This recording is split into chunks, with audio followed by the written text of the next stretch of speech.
Les vraies voix Sud Radio, 17h-20h, Frédéric Brindel.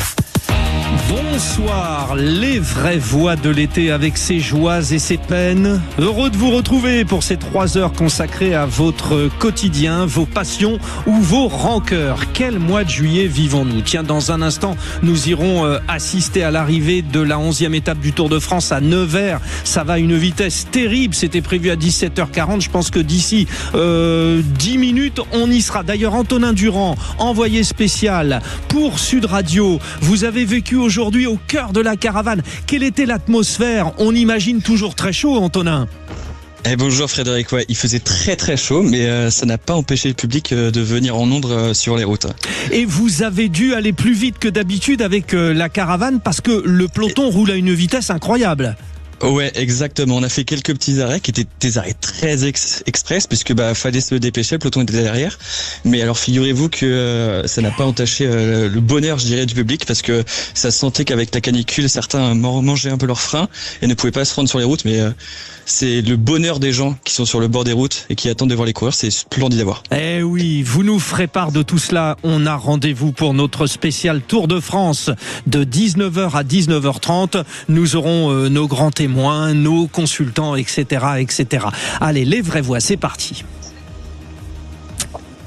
Ce 14 juillet aura fait couler beaucoup d'encre entre ces événements, ces commémorations et ces déclarations, comme celle de Jean-Luc Mélenchon à l'encontre d'Édouard Philippe, avec qui il est au coude à coude dans les sondages. D'où notre question du soir, présidentielle 2027. Édouard Philippe doit-il être le candidat de la droite républicaine?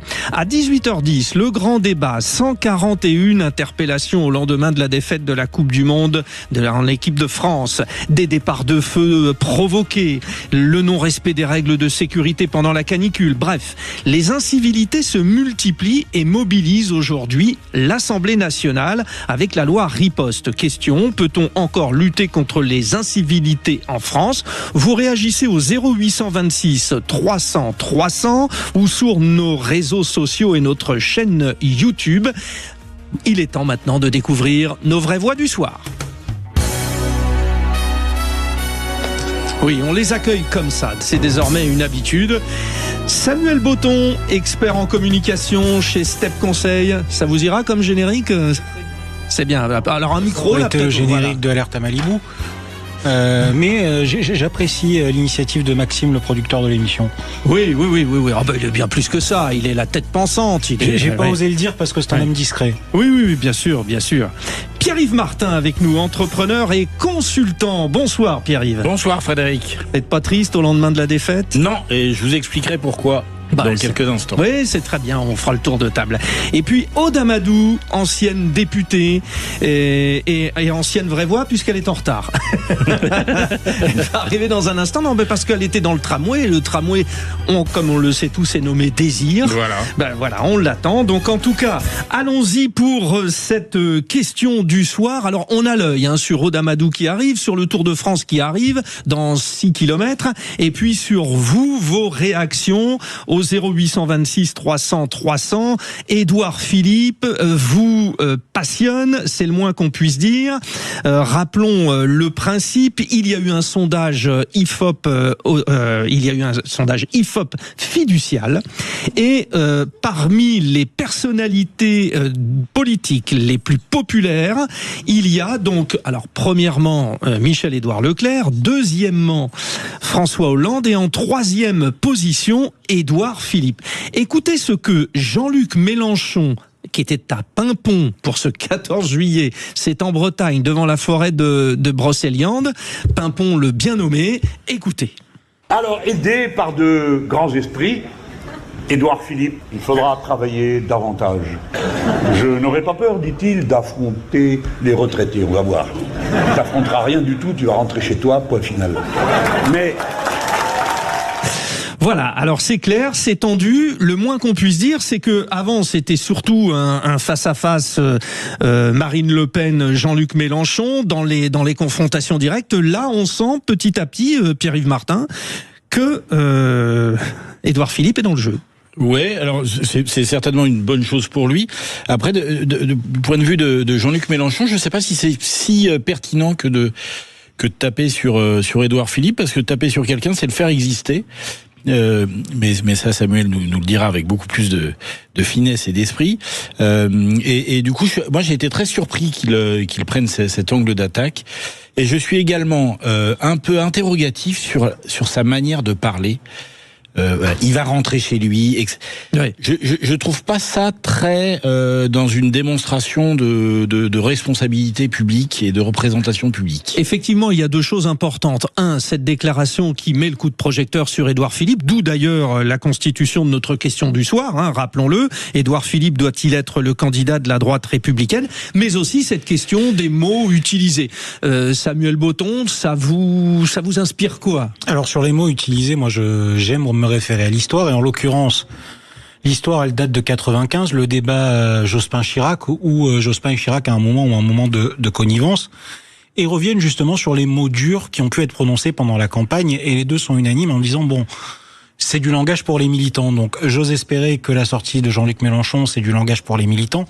Quant à recentrer le débat sur la question d'Édouard Philippe et doit-il être le candidat de la droite, je serais tenté de vous poser une autre question. Allons-y. De quelle droite ?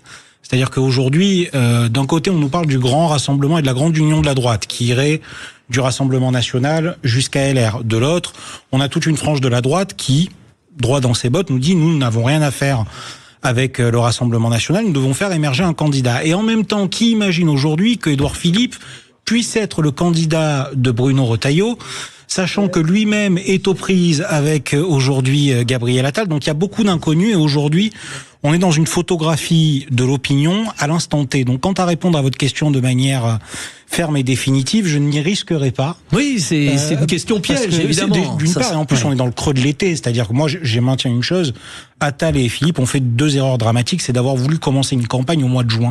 Derrière, vous rentrez dans une phase juillet-août où les Français n'en ont plus rien à faire. Ah, pas forcément, en juillet en tout cas ça a été tout le monde coupe. Aujourd'hui, on a été mobilisé sur quoi depuis 2 semaines? Sur les incendies dans toute la France. Vous pensez vraiment qu'on a envie sur la Coupe du Monde, sur le Tour de France, si je peux me permettre, je pense que ça peut quand même cranter. Plus tôt on crante, mieux c'est dans l'opinion publique. Mais j'entends Alors c'est vrai point. Pour en plus il y avait le jugement en appel de Marine Le Pen aussi le 7 juillet. Et donc on était en juillet. Qui sont déclarés depuis très longtemps et qui n'en sont pas à leur premier coup d'essai sur une présidentielle. Mélenchon, je crois que c'est la 4e. Marine Le Pen va se lancer sur la 4 ou 5e aussi. 4e. Oui. Bon, c'est des gens dont on sait qu'ils seront là, qui ont un travail en moins à faire par rapport à leurs concurrents qui, eux, doivent dicter un tempo, imprégner un message, essayer d'exister dans la campagne, là où quand même, à mon sens, c'est un peu plus facile pour Jean-Luc Mélenchon et Marine Le Pen. Écoutez justement les propos d'Édouard Philippe sur sa propre candidature. Peut-être va-t-il répondre en partie à la question que vous posiez, Samuel Botton. Est-il centre-droit, droit, etc. Vous le savez, mais vous posiez astucieusement la question. Édouard Philippe. Moi, ce que je dis, c'est que je veux proposer aux Français d'éviter de vivre le cauchemar que constituerait au second tour de l'élection présidentielle un choix entre Monsieur Mélenchon et les délires ethnico-communautaires qu'il propose, la faillite collective dans laquelle il nous entraîne, et Madame Le Pen qui propose un retour en arrière sur tous les éléments économiques qui, à mon avis, entraînerait le pays tout aussi vite dans une forme de ruine. Je pense qu'un très grand nombre de Français veut éviter ce face-à-face cauchemardesque.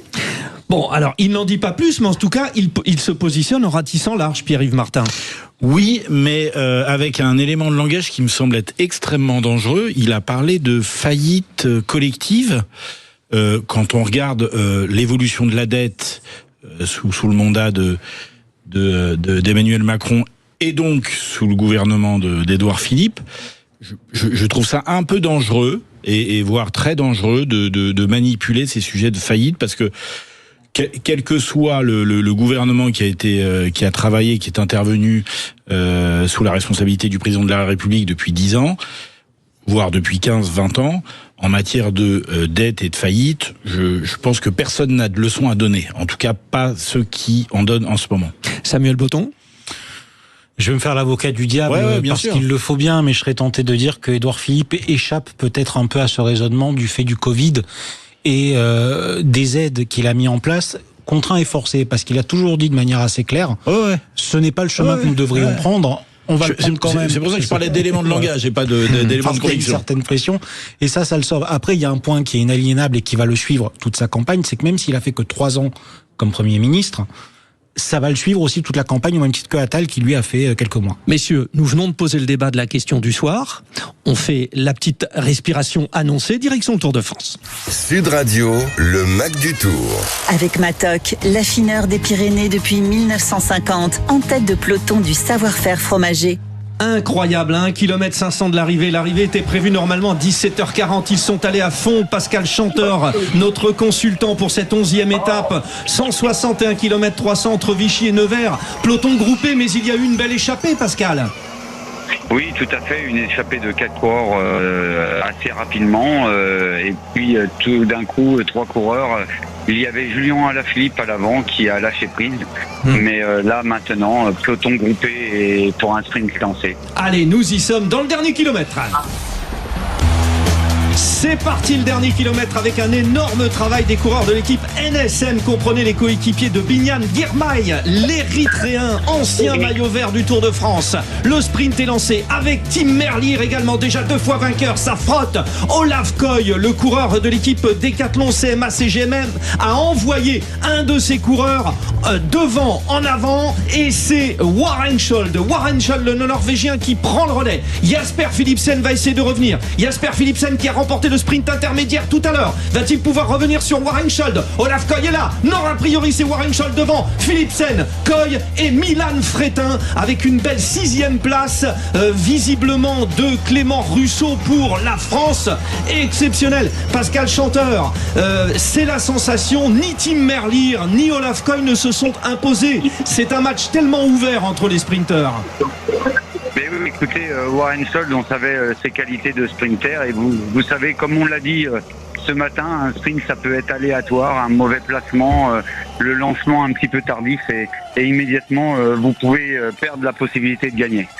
Bon, grande joie parce que cette équipe Uno-X avait déjà connu le bonheur en obtenant le maillot jaune pendant 2 jours avec Thorsten Trahen. Là, c'est une victoire d'étape pour ce sprinter. Olaf Koy battu, donc 2e, et puis Tim Merlier après. Ça veut dire quoi, Pascal Chanteur? Ça veut dire que tout est possible encore, et pour les victoires des sprinters et pour le maillot vert, ou pas? Mais oui, bien sûr. Bah, écoutez, sur une course de 3 semaines, vous pouvez avoir des moments, des jours sans, comme on dit, des petits problèmes d'ordre médicaux, des petits problèmes d'ordre tactique. Tout peut arriver sur un Tour de France et en l'occurrence sur une épreuve de longue haleine comme le Tour. Donc, eh bien, aujourd'hui, il a réussi à tirer son épingle du jeu et pour Uno-X, une équipe norvégienne, c'est très important. Bon, et je vous confirme, du coup, je suis plutôt content. Donc, c'est bien Warren Scholde devant Koy, Philipsen et Fretin. Ça, c'était bon pour les 4 premiers. En revanche, je vous ai dit premier français Clément Russo. Non, c'est Anthony Turgis qui est 7e et Clément Russo 8e. Bravo, 2 Français dans le top 10. On y revient tout à l'heure. Pas de changement, évidemment, au classement général. Merci Pascal Chanteur. On marque une respiration et on retrouve la question du soir. Je vous le rappelle, Édouard Philippe doit-il être le candidat de la droite républicaine? Nous en débattons avec nos 3 vraies voix, Aude Amadou, Samuel Botton et Pierre-Yves Martin. À tout de suite.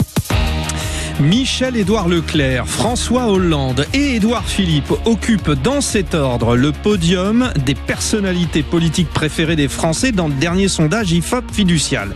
Nous débattons sur les perspectives du candidat Édouard Philippe ce soir, présidentielle 2027. Édouard Philippe doit-il être le candidat de la droite républicaine? Nos 3 vraies voix avec nous. Samuel Botton, expert en communication chez Step Conseil. Aude Amadou, ancienne députée. Pierre-Yves Martin, entrepreneur et consultant. Madame, messieurs, vous êtes avec nous.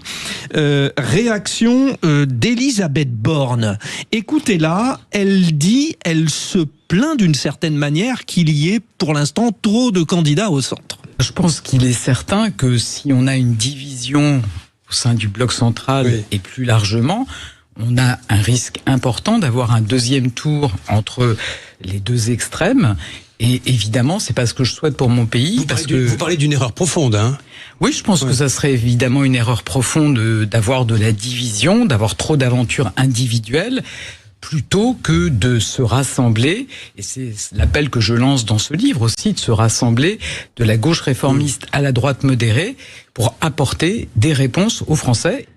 Alors ça pose la question, ça tombe bien, Aude Amadou, rappelons-le, vous étiez député, une des trouvailles d'Emmanuel Macron, hein, vous êtes lancé en politique à l'arrivée de cet espace du centre de la vie politique, qui aujourd'hui est incarné alors par Gabriel Attal ou par Édouard Philippe. Et si vous nous dites Gabriel Attal, est-ce qu'Édouard Philippe du coup doit ratisser plus large à droite, sachant qu'il a le soutien de Laurent Wauquiez ? Alors je vais vous dire qu'aujourd'hui on a le Tour de France, on a la Coupe du Monde de football. Alors laissons les commentateurs au sport et aujourd'hui que chaque politique en fait nous dise ce qu'ils veulent faire. Parce qu'aujourd'hui les Français, on est sur de la notoriété, on est sur des sondages qui mettent en avant des personnalités. Mais aujourd'hui, que veulent-ils faire ? On ne sait pas. Mais vous les connaissez justement. À quoi il aspire finalement, Édouard Philippe ? C'est un homme de droite, un homme du centre ? Mais c'est un homme de droite. C'est un homme de droite, c'est la droite qui a été incarnée par ce centre droit qui avait porté Emmanuel Macron. Et de l'autre côté, nous avons, on va dire, bon, alors j'ai un peu changé en fait mon fusil d'épaule parce que est-ce que Gabriel Attal est réellement le centre gauche ? Donc c'est pour ça que la vraie question c'est que veulent-ils faire ? Parce que aujourd'hui on est à moins d'un an des élections. S'ils pouvaient un peu dévoiler, nous partager leurs grandes orientations, ce serait quand même pas mal pour les Français. Et c'est vrai que s'il y a un centre droite et un centre gauche, par définition, il n'y a plus vraiment de centre, Pierre-Yves Martin. Quand Aude Amadou, elle dit il est de droite, d'accord ou pas ? Il est dans son parcours, oui, c'est un homme de droite. Ça, c'est une évidence. Et c'est vrai que sur Gabriel Attal, c'est compliqué de le positionner parce qu'il a des interventions qui le positionneraient plutôt sur la partie droite, mais il vient de la gauche républicaine. Donc, je pense Emmanuel Macron aussi. Pardon ? Emmanuel Macron aussi. Ouais, tout à fait, ouais, tout à fait. Mais je pense que ce sujet de programme politique que vous évoquez, lors de la dernière élection présidentielle, on n'a pas non plus eu le droit à une vraie séquence de partage, d'échange, de débat autour du projet politique. Déjà parce que Emmanuel Macron n'a pas jugé utile de porter un vrai projet. C'est-à-dire qu'il y avait la guerre et il était pris par ça. J'observe juste. Donc du coup, et c'est vrai que c'est dommage. Et ce qui est encore plus dommage, c'est que les communications qui sont faites autour des projets politiques sont ultra synthétiques, donc du coup on peut jamais rentrer dans les sujets et pour les Français c'est aussi compliqué d'aller récupérer, comprendre, identifier la bonne proposition de la moins bonne proposition. Une fois qu'on a dit ça, d'accord, mais vous, experts, et c'est pour ça que vous êtes autour de la table, cher Vrais-Voix, vous avez tendance à dire que c'est plus un candidat donc de droite républicaine et qu'il peut regrouper plus à droite plutôt qu'au centre. C'est la tendance qu'en dit Samuel Botton. Édouard Philippe a toujours été un homme de droite. Et de la même manière que Gabriel Attal a toujours été un opportuniste. Qu'il ait commencé à gauche est une chose, mais aujourd'hui il est totalement à droite dans le raisonnement. Gabriel Attal ? Gabriel Attal, oui. Non, il n'est pas totalement, dites pas ça. Alors on sait que vous êtes de gauche. Trouvez-moi un fil de gauche à tirer chez Gabriel Attal. Et je veux bien vous inviter à déjeuner, mon cher Frédéric, mais je pense pas que vous y arriviez. Je sais que vous allez essayer très fort. J'ai des idées de restaurant en plus, allez-y, continuez. Donc tout ça pour dire, aujourd'hui, Gabriel Attal, il ratisse sur ce qu'il peut ratisser, c'est-à-dire il y a les vestiges effectivement de En Marche, et pour la petite anecdote, ça ne lui a pris que 5 minutes pour récupérer tous les comptes Twitter, LinkedIn et Instagram qui étaient déjà au service d'Emmanuel Macron avant, donc sa force de frappe, elle est là, c'est le parti. Qu'on me dise qu'En Marche est un parti du centre, pourquoi pas, mais aujourd'hui, comme on l'était il y a 10 ans, on est dans un éclatement du monde politique qui est en train de se reconstituer. On arrive à resituer l'hémisphère droit, l'hémisphère gauche, tout ce qu'on peut fourrer au centre. C'est pour ça que je vous pose la question, parce que... C'est un fourre-tout, mon cher Frédéric. Aujourd'hui, quand on veut passer pour modéré, on dit on est des centristes, et le mot qui va derrière. J'ai envie de vous dire où est la droite et où est la gauche traditionnelle, les modérés, parce que moi je les trouve pas non plus. La droite traditionnelle aujourd'hui, c'est Édouard Philippe, celle qu'on a connue, le RPR. Et si j'étais taquin, je vous dirais que même le RN pourrait postuler à ce qualificatif, parce que je ne vois aujourd'hui aucune différence entre le discours qui est porté par le RN en 2026 que par le discours qui était porté par le RPR à la fin des années 80 et au début des années 90. Donc, c'est ce que je vous dis aussi quand il y a une recomposition du monde politique et qu'est-ce que réellement la droite aujourd'hui. Donc, faute de mieux, on a effectivement cette droite traditionnelle qui est incarnée par Édouard Philippe, cette droite très dure. Donc, vous dites le match pour choisir le bon candidat, parce que c'était un peu notre question, c'est Retailleau ou Édouard Philippe pour la droite. Édouard et donc Philippe, plus il a un désavantage, c'est un jupéiste ne va jamais au bout. Très bien. Bon, c'était pour alors la blague. vous en revanche, vous y allez. Vous allez vraiment m'inviter au restaurant. Non, mais moi, par contre, je pense que Édouard Philippe est tout à fait légitime, de par son image, son positionnement, pour aller séduire l'électorat purement centriste. Parce qu'il a, je trouve qu'il a quand même réussi à constituer et faire vivre une image de sérieux. Alors peut-être un peu trop teintée techno, mais il y a une image de sérieux, et dans un monde politique où la radicalité prend de plus en plus le pas, je trouve que c'est un argument pour l'électorat centriste. Réaction au 0826 300 300. Aurélien nous appelle d'Ivry-sur-Seine, dans le Val-de-Marne. Et oui, Ivry, bien connu ces temps derniers pour autre chose, mais bref. Oui, d'accord. Alors, bon, vous savez que vous avez 2 handballeurs sur le plateau. Aude Amadou, ancienne handballeuse de haut niveau, et moi-même, et j'ai commenté leur titre de champion de France. Donc il y a aussi ça. Alors, à Ivry, on a une très belle équipe, en effet. Voilà. Votre point de vue. Alors, Édouard Philippe doit-il être le candidat de la droite républicaine pour vous ? Alors déjà, première question que je poserai, est-il de droite? Et je ne suis pas tout à fait d'accord avec vos invités, parce que selon moi, il se prétend être de droite. En effet, c'est un Juppé, c'est aussi quelqu'un qui a été très proche de Villepin, dans son cabinet notamment, mais est-ce que De Villepin était de droite? Et je suis pas sûr. Et un de vos invités a dit tout à l'heure qu'il était du centre. Et je pense que sincèrement, il représente le centre selon moi, et absolument pas la droite. D'ailleurs sur ses propositions. D'ailleurs, une de vos invités a dit également quels sont ses projets, ses propositions. Oui. Alors, les Français n'attendent pas un catalogue, parce que ce que nous font aujourd'hui les candidats, et il y en a matériel, et je pense que plus ça va, plus on en aura, ils viennent avec un catalogue. C'est pas ça qu'on veut, c'est un projet. Quelle trajectoire veut-on pour la France? On a plein de soucis de tout bas. Moi, je suis chef d'entreprise. Aujourd'hui, les carnets de commandes sont en berne, sont en baisse. On a plein d'entreprises qui ferment boutique.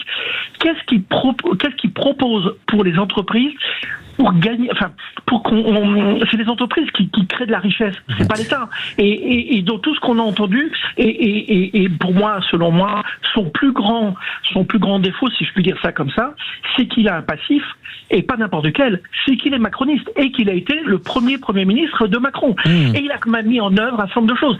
Alors, on me dit, oui, mais il n'était pas tout à fait d'accord. En attendant, il est resté 3 ans, il a quand même suivi tout ce qu'il disait. Ouais. Mais sur la partie qui n'était pas la plus critiquable des 10 années de présidence d'Emmanuel Macron. Mais c'est très intéressant, Aurélien, ce que vous dites, parce que on a écouté nos 3 vraies voix, vous avez apporté votre point de vue, et j'ai l'impression qu'après avoir posé la question, on a encore moins de réponses qu'avant au moment de le poser. Aude Amadou, alors, candidat, très rapidement, Aude, il va falloir conclure. Édouard Philippe doit-il être le candidat 1, 2 de la droite républicaine, 3 du centre? Alors, moi, j'ai pas de prétention à choisir. C'est-à-dire qu'à un moment donné, il faut aussi que chacun prenne ses responsabilités. Je pense que ça va être réellement une élection de courage. C'est-à-dire qu'il va falloir avoir du courage de se retirer, de rester. Et pour moi, Édouard Philippe est quand même quelqu'un qui incarne la droite. La droite républicaine, la droite modérée. Moi, j'appelle plutôt modérée que républicaine. C'est noté. Merci d'avoir été nombreux à réagir pour cette question. Je vois Quentin Saunier. Est-ce qu'on a le résultat de la consultation sur la chaîne YouTube? Qu'ont dit les auditeurs de Sud Radio? Eh bien, écoutez, là, le constat est sans appel. Ils disent non à 92%. Non, Édouard Philippe ne doit pas être le candidat de la droite républicaine. Et beaucoup de réactions également qui accompagnent ce sondage. On a Matt qui dit oui, je trouve qu'il représente bien ce qu'est la droite dans le pays, à savoir une mauvaise blague. Et on a Guilou qui s'offusque carrément. Édouard Philippe n'est pas de droite. Bon, voilà, c'est-à-dire qu'on a posé la question et on vient de ne pas y répondre puisqu'on est incapable de savoir. Ainsi va le débat et c'est ça qui est passionnant. Dans un instant, le tour de table de nos vraies voix avec chacun leur gros sujet d'actualité. Sud Radio, 17h-20h, Frédéric Bradel. Il y a l'actualité politique, l'actualité environnementale, l'actualité sportive. Nous passons tout évidemment au fil pour que vous soyez informés et que vous nous donniez votre point de vue. C'est un échange. Vous nous appelez au 0826 300 300. Samuel Botton, Aude Amadou, Pierre-Yves Martin sont nos 3 vraies voix du soir. Ils vous emmènent sur leur sujet chaud d'actualité qu'ils ont choisi. Les vraies voix Sud Radio. Aude Amadou, nous venons d'évoquer la question des candidats à la présidentielle. Vous dites justement, en France, nous investissons beaucoup plus dans la réparation que dans la prévention. Vous avez demandé tout à l'heure un programme, là vous demandez qu'on prévoit. Vous êtes dans la prévoyance? Prévention. Non, je demande juste que, normalement, quand on était enfant, on faisait des cahiers de vacances. Donc là, comme on est à moins d'1 an des échéances présidentielle, ce serait bien que nos politiques se fassent leur cahier de vacances pour nous proposer quelque chose à la rentrée. Je pense que la canicule est quelque chose de révélateur, c'est-à-dire que aujourd'hui, il faut vraiment qu'on change de paradigme avec toutes les contraintes qu'on a, notamment budgétaires, mais surtout d'avoir une autre vision pour notre pays, c'est-à-dire prévenir plutôt que de réparer. Aujourd'hui, on doit faire face à un été qui est chaud. Moi, je trouve ça dingue qu'on ait déjà une canicule qui date depuis quelques années, mais en fait, on ne tire jamais les leçons du passé. Aujourd'hui, c'est... Alors, bon, vous avez été député. Pourquoi C'est-à-dire que le politique est en réaction ? Le politique, alors, c'est ce que disait Coluche. C'est au pied du mur qu'on voit mieux le mur. Mais à un moment, si on pouvait l'éviter, le mur, ce serait bien aussi. C'est-à-dire qu'aujourd'hui, on pense que tout se règle par la loi.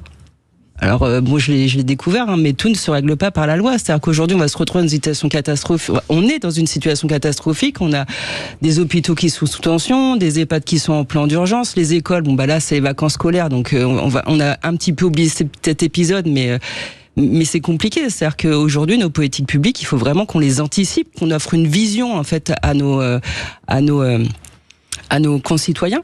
Et comme l'évoquait tout à l'heure votre auditeur, ne pas présenter un catalogue. Un fil conducteur, une vision, quatre grandes orientations. Je pense que c'est indispensable et il faut pas se tromper. Aujourd'hui, on a des études qui sont catastrophiques, mais on se trompe. J'ai vu il y a récemment, c'est un enfant sur 10 n'arrive pas à courir plus de 2 minutes. 5 minutes, 2 sur 10. Et on va se dire, ça, c'est un problème de sport, donc on va pas le régler. Mais en fait, la réalité, c'est que c'est un problème de santé publique. C'est-à-dire qu'aujourd'hui, est-ce que ces enfants, on ne va pas les mettre au sport pour derrière, régler leurs problèmes d'obésité, leurs problèmes de maladies chroniques dans 50 ans?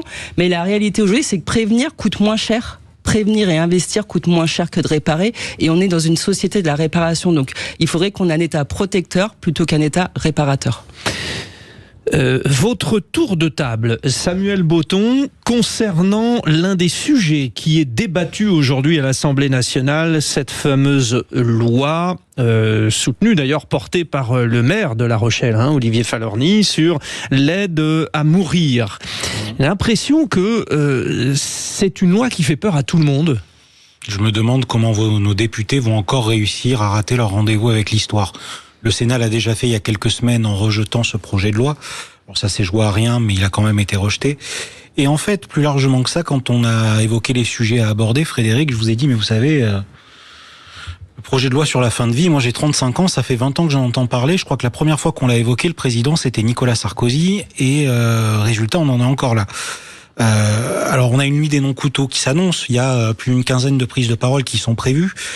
Il y a pour moi un texte de loi qui reste quand même relativement bancal dans la mesure où, même si ce texte venait à passer, nombre de personnes qui s'estiment concernées par la fin de vie ne pourraient pas y être éligibles dans ce dispositif. J'ai aussi vu le cri de colère des différentes familles et toujours cette même question, pourquoi des pays comme la Belgique, le Luxembourg, l'Allemagne et la Hollande sont plus en avance et meilleurs que nous sur ces questions-là, là où nous, on continue encore un peu de tourner en rond. Donc voilà, j'ai hâte de me lever demain matin, de voir quel sera le résultat de ce vote, mais je ne m'attends à rien et je suis prêt à être quand même déçu. Bon, sur cette loi de fin de vie, en fait, on a l'impression, Pierre-Yves Martin, que c'est une histoire propre à chacun. Est-ce qu'il faut une loi? J'entends votre message, mais je trouve que si on réfléchit individuellement sur ce sujet de mort, c'est pas évident c'est pas évident pour chacun, parce que chacun a son parcours, sa sensibilité, et c'est pas évident de prendre position. Parce que la mort, ça fait peur, parce que c'est aussi l'inconnu, parce que c'est des sentiments de culpabilité ou pas, etc. Et je trouve que de mettre sur la table ce sujet-là et de pouvoir en débattre sereinement, je trouve que l'exercice est d'une grande complexité. J'ai pas dit que c'était comme ça. Non, vous avez raison, et c'est bien ça qui est... Non, vous avez raison, et c'est bien ça qui est dommage, que vous ayez raison. C'est-à-dire qu'on doit se féliciter aujourd'hui qu'un tel débat puisse se tenir dans la normalité, alors que ça devrait être une normalité en fait. Ça devrait être le cas. On aurait dû le tenir bien plus tôt. Mais du coup, je reprends le travail, la responsabilité des députés. J'ai jamais une interprétation possible d'un scénario. Je pense que si pour chacun d'entre nous, c'était simple d'appréhender, de porter ce sujet et de trancher et d'avoir un jugement clair, les députés seraient pas ennuyés de le porter. Et là, ils sont ennuyés parce que c'est un vrai sujet tabou pour la société. Oda Amadou, ex-député, vous avez été confronté à cette question, non? Non, mais je pense qu'aujourd'hui, je vais être un peu prendre les deux voix qui ont été exprimées. C'est que déjà, le temps politique est trop long. Enfin, ce texte de fin de vie, on l'a travaillé déjà 6 mois avant la fin du mandat 2017. C'est-à-dire qu'aujourd'hui, quand vous devez enchaîner un texte qui effectivement est un changement de société et qui appelle à des sujets, on peut dire pour certains tabous, pour d'autres des sujets plus conservateurs, sacrés, y compris sacrés aussi. Mais aujourd'hui, ouais. quand votre parcours législatif il est très long et que tout est saccadé, en fait, à chaque fois il y a des coupures, vous repartez de zéro. Et effectivement, le texte est mal écrit. Je vous rejoins. Mais ce qu'il y a, c'est que le temps politique, la navette législative est beaucoup trop longue, Il n'y a pas de suivi, en fait. C'est-à-dire que le manque d'alignement entre l'Assemblée nationale et le Sénat ne peut nous mener qu'à une complexification des choses. C'est le jeu de la démocratie. C'est le jeu de la démocratie, mais justement, la démocratie, on le dit déjà depuis 2 ans, depuis cette fameuse dissolution, la démocratie est en train de basculer vers une instabilité totale, c'est peut-être un peu fort comme mot, mais une forme d'instabilité quand même, et à un moment, il va falloir ramener de l'équilibre là-dedans. En sachant quand même, moi, ce que je dois quand même souligner, qui a été évoqué, c'est que chaque parti laisse la liberté à ses députés et que l'Assemblée a toujours le dernier mot. Donc pour le coup, je trouve que, comme pour le sujet de la PMA et ce texte qu'on avait voté, voilà, la consigne, parce que généralement on a quand même des consignes dans cet hémicycle, c'est que chaque parti laisse la liberté à chacun de ses députés. Ce que je trouve déjà pas mal. Bon. Et le 3e sujet, remuons le couteau dans la plaie. Non, on va pas remuer le couteau. La France battue en demi-finale de Coupe du Monde par l'Espagne, 2-0. Ouais. Alors je suis désolé, je vais porter un sujet nettement moins grave, beaucoup plus léger. Ce matin, en réfléchissant à ce sujet, je me suis dit, et si on essayait de ne pas dramatiser et dans toute défaite, dans toute difficulté, il y a du positif. Et du coup, je me suis dit, en me préparant ce matin, je me suis dit, finalement, cette défaite des Bleus, c'est une très bonne chose. C'est une très bonne chose parce que ça nous apprend que dans la vie, rien n'est acquis et que on s'était peut-être laissé un petit peu emporter par nos émotions tout au long de cette Coupe du Monde, et on pensait que la France était au-dessus de tout. Ensuite, parce que j'ai trouvé que hier soir, j'ai été frappé. J'ai trouvé qu'il y avait une maîtrise, un partage collectif dans la déception, mais je m'attendais à des expressions de grande violence, d'agacement, etc.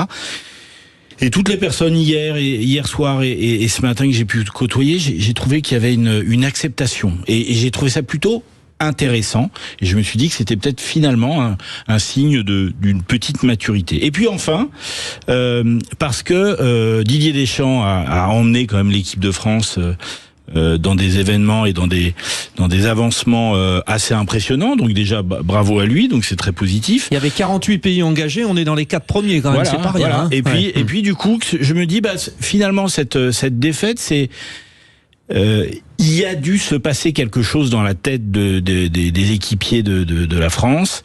Je ne sais pas ce qui s'est passé, mais il y a certainement une matière à prendre en compte et à travailler pour la suite. Et du coup, pour le nouvel entraîneur, finalement, il va arriver avec quelque chose à porter pour réécrire un nouveau chapitre de l'histoire du football français. Et un titre de champion d'Europe à aller chercher dans 2 ans. Vous êtes ancienne handballeuse de haut niveau, Oda Amadou.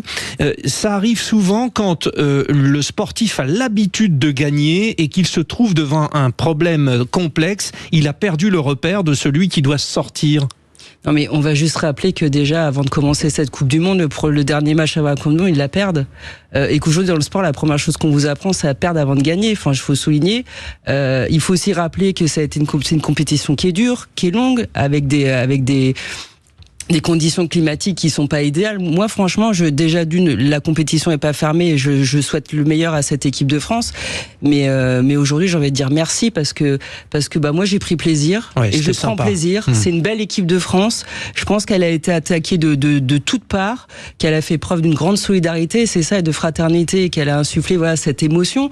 Et aujourd'hui, moi, je trouve qu'on a une belle équipe de France et pas un nouveau chapitre, une continuité. C'est-à-dire que tout le meilleur est à venir pour elle. Et Samuel Botton, pour conclure. Hier, il nous manquait juste un milieu de terrain en plus. Et ça, sur le reste, choix tactique. C'est un choix. Vous voulez que je vous dise, je suis presque déçu parce que moi, mes seules joies de ma carrière de supporter, c'est à Didier Deschamps que je les dois. Je suis Marseillais, donc Marseille, la dernière fois qu'on a gagné, c'était avec lui. À la tête de l'équipe de France. Il était nantais au départ. À Nantes, oui, on a gagné mais on a une très belle relation avec Nantes. Une Nantaise et un Marseillais. Nous aimons beaucoup Nantes à Marseille. L'équipe de France, après le chaos de 2010, il arrive en 2012 et il a les résultats qu'on lui connaît. Si je devais lui reprocher quelque chose, c'est d'avoir renié certains de ses principes de jeu. Moi, j'oublie pas qu'en 2018, on est champion du monde avec Blaise Matuidi qui est milieu de terrain, mais qui évolue ailier gauche à ce moment-là. Donc, en même temps, les observateurs ont dit c'est bien qu'il renie ses principes hyper défensifs. Oui, mais les observateurs, vous savez, ils sont pas sélectionneurs, et un sélectionneur qui gagne, il continue d'appliquer la même méthode. Et dernier point, vraiment très rapide. La réalité, c'est quoi? C'est que très belle Coupe du Monde, tout ce que vous voulez, il n'y a pas de souci. Mais nous avons perdu face au premier match avec une véritable opposition. Oh oui, non, mais ça bien sûr. C'est une réalité. Oui, mais le Maroc, c'est pas rien, le Paraguay, c'est pas rien, en etc. fait, ça, c'est des matchs que Didier Deschamps ne perd pas parce qu'il sait qu'il est meilleur qu'eux. Donc on se retrouve dans un instant avec vous, l'auditeur fil rouge. Vous allez être ministre des Sports, puis vous défierez les vraies voix. Il faut les défier là ce soir, nos vraies voix, parce qu'ils y vont. Les vraies voix de l'été, avec tous ces sujets passionnants. Bon, on était sur l'équipe de France de foot, vous êtes déçus. Bon, des fois, un sportif de haut niveau peut passer à côté. Bon, quand vous en avez 11 en même temps, ça se voit. Malheureusement, c'est comme ça. L'Espagne est meilleure. Il y aura peut-être un France-Argentine en 3e place et puis une belle médaille de bronze. Allez savoir. Nous avons en tout cas besoin d'un ministre des Sports et c'est le jeu qu'on vous propose chaque soir, vous les auditeurs de Sud Radio. Faites candidature au 0826 300 300 et on vous challenge. Aude au standard, il y a 2 Audes ce soir, c'est l'Aude à la joie finalement. Oui, j'ai un petit peu de poésie ne fait pas de mal. Laurent de Montpellier, bonsoir Laurent. Bonsoir Frédéric et bonsoir à nos vives voix. Allez, on vous envoie votre petit générique.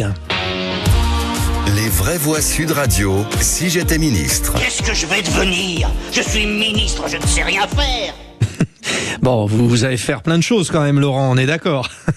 Alors, faire plein de choses, je sais pas, mais puisqu'on m'a posé la question si j'étais ministre des Sports, j'ai eu l'occasion de réfléchir à quelques petites idées. Oui. Alors, moi, je me suis intéressé surtout aux clubs locaux et j'ai pensé également à nos amis étudiants et pour le sport, pour nos amis étudiants qui font du sport. Alors, en première mesure, si vous me permettez, déjà, je mettrai en place ce qu'on appelle un pass club. Alors, il y a aujourd'hui... Le pass sport existe aujourd'hui, hein? Oui, c'est ce que j'allais vous dire. Alors, ça existe déjà, mais aujourd'hui, c'est du financement déclaratif, puisque les clubs décrivent leur action. Mais moi, ce que je propose, au lieu que ce soit un financement régional ou local, moi, je propose un financement national, basé sur des indicateurs objectifs, que ce soit l'inclusion, la mixité ou encore les actions éducatives, avec un petit audit léger, et ça permettrait d'avoir une logique transparente et assez équitable, centrée sur l'utilité sociale du club, mais pas sur sa capacité à remplir les dossiers. Ça veut dire que tout le monde serait mis, entre guillemets, à pied d'égalité. Bon, très bien. Premier point. Vous avez 3 points. Votre deuxième? Alors, mon deuxième point à moi, ça serait l'action une classe, une activité. Alors, ça serait simple. On pourrait commencer à partir du CM1 jusqu'au lycée et le but, ça serait de nouer un partenariat avec un club sportif local pour permettre aux élèves de découvrir peut-être une pratique de sport qui est pas forcément évidente, avec une seule ou 2 interventions par an intégrées à l'éducation physique et sportive ou une demi-journée thématique. Ça serait assez léger, pas trop coûteux et ça permettrait de créer un lien entre l'école et le tissu sportif local. Ça, c'est central. Une synergie, ça éviterait peut-être aussi aux profs de leur demander de faire 30 minutes de sport en plus aux élèves. Si en plus, il y a des éducateurs sportifs qui travaillent avec eux, ça, c'est génial. Et le CNOSF, d'ailleurs, y pense. 3e point. Et le 3e point, je m'intéresse à ceux qui font du sport-études. Ça serait, entre guillemets... une bourse mobilité sport-études. Ça serait une aide ciblée pour les familles dont les enfants doivent se déplacer, parce qu'on le sait, la majorité des établissements sport-études, ça se passe dans les grandes villes. Et avec un montant modeste, ça serait attribué sur des critères sociaux et géographiques, et ça serait intégré au dispositif de bourse. L'objectif, ça serait de réduire les inégalités territoriales, et ça permettrait aux jeunes talentueux, de ceux qui sont en zone rurale ou éloignés, d'accéder à des structures de haut niveau, et ça éviterait que le coût des trajets, l'hébergement, ça devienne un frein. La détection, l'accompagnement tout en faisant des études, vous êtes très calé quand même sur le sujet, cher Laurent, notamment le suivi des études et du sport de haut niveau pour ceux qui font des grosses études, effectivement, ceux qui sont à maturité tardive, etc., il faut pouvoir concilier, c'est bien vu. J'ai aperçu Aude Amadou, qui est spécialiste de sport et souvent qui traîne dans les ministères pour conseiller un petit peu. Vous opinez du chef, c'était solide, hein, les 3 propositions. Enfin, au niveau, alors moi, je rejoins, j'ai fait quand même un pôle espoir, donc pôle espoir, qui était la nouvelle dénomination pour les sports-études. J'étais à Segré. Je pense pas que Segré ce soit une grande ville. Pourtant, j'y étais. Donc voilà, il y a aussi des exceptions suivant les disciplines. Alors, effectivement, oui, voilà. souvent les sports-études sont liés géographiquement aux grands clubs professionnels qu'il y a, mais c'est pas toujours dans toutes les disciplines des grandes villes. Donc ça, je suis pas tout à fait d'accord. Oui, mais la question existe en tout cas. Elle existe, mais il y a de l'accompagnement. Enfin, ça existe. Moi, je pense aujourd'hui, ce qu'il faut arrêter, c'est que le sport soit en silo. C'est-à-dire que d'un coup, on veut être une nation sportive, on se donne pas les moyens. Donc aujourd'hui, vous allez mettre quelque chose sur, par exemple, les sports-études. Derrière, on va mettre quelque chose sur les étudiants, mais on n'est pas des pays anglo-saxons, il n'y a pas de sport universitaire, il n'y a pas le plus. C'est-à-dire qu'aujourd'hui, il faut qu'effectivement, on est toujours sur l'élite, c'est-à-dire qu'on accompagne les élites, on met beaucoup d'argent sur les élites, mais tous ces jeunes qui veulent faire du sport professionnel et qui ne seront pas en équipe de France, on les accompagne pas. Mais s'il n'y a pas de, exactement ce que dit notre ministre Laurent. Voilà. S'il n'y a pas une politique universitaire avec des championnats universitaires comme ce qui se fait aux États-Unis, on n'y arrivera pas. Alors, Laurent, vous avez été excellent dans ce rôle de ministre. Vous allez défier les vraies voix dans le jeu de l'été. Les vraies voix Sud Radio. Voilà le jeu. Vous allez choisir votre partenaire. Laurent, il faut trouver l'interprète de ces chansons. Ce sont des chansons des stars anglaises qui soutiendront ce soir leur équipe en demi-finale de Coupe du Monde face à l'Argentine. Trouvez l'interprète parmi ces 9 propositions sonores. La première des 2 équipes arrivée à 5 a gagné. Laurent, vous faites équipe avec qui? Avec le rocker Samuel Botton, avec le crooner Pierre-Yves Martin ou avec la sportive Aude Amadou? Allez, je vais choisir le sport et je vais choisir Aude. Laurent et Aude dans le même ministère. Faites attention, ça pourrait vous arriver plus vite que vous ne l'imaginez, à tous les deux. Et puis bien sûr, Samuel et PY, Pierre-Yves, ensemble. Bon, vous avez compris, hein, évidemment, premier extrait, il faut trouver l'anglais ou l'anglaise qui se cache derrière. Amy Winehouse. Amy Winehouse. Je suis pas prête. Très très fort. Moi je suis nul à ces trucs-là. Non, mais oui, mais vous êtes avec Samuel, donc considérez-vous comme fort déjà. Donc ça fait 1-0, et surtout Laurent, vous faites entendre, hein, vous avez bien entendu la musique et tout ça, hein. J'ai bien entendu. Ok, alors là, messieurs, dames, rapide, c'est parti. Alors, égalisation, un partout. Non, je vais être plus précis, Paul McCartney. Les Beatles. Laurent et Aude égalisent. Ça part bien ce match. 3e extrait. Oui, les Clash, Laurent. Should I stay or should I go? Vous stayez, vous restez. Vous n'y allez pas tout de suite parce que vous êtes encore dans la course 2-1. Attention, plus récent, 4e extrait.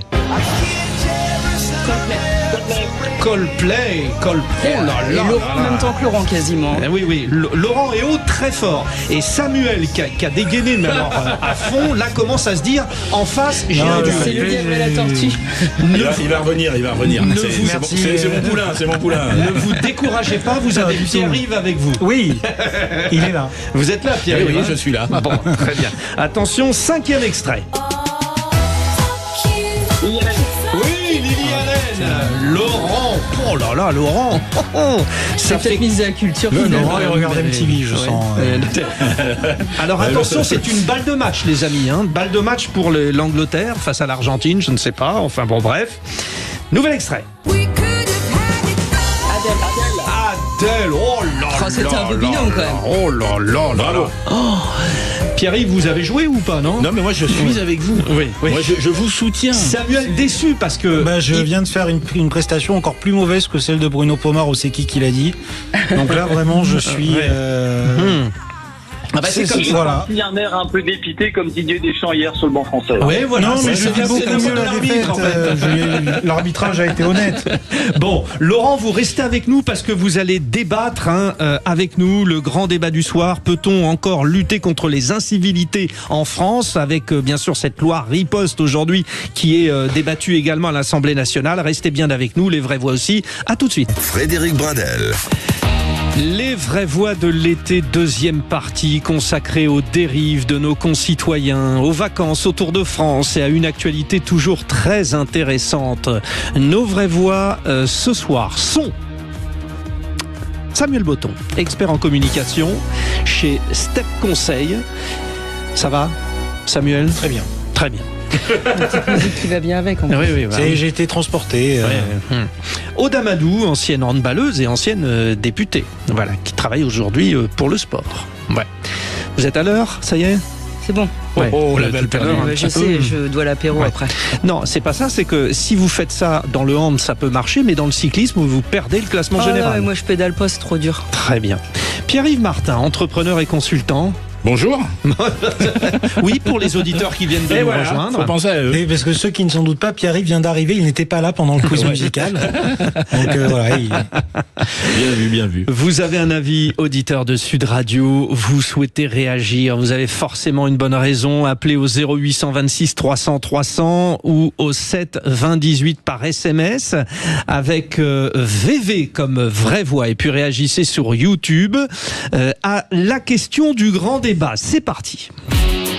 Les vraies voix Sud Radio.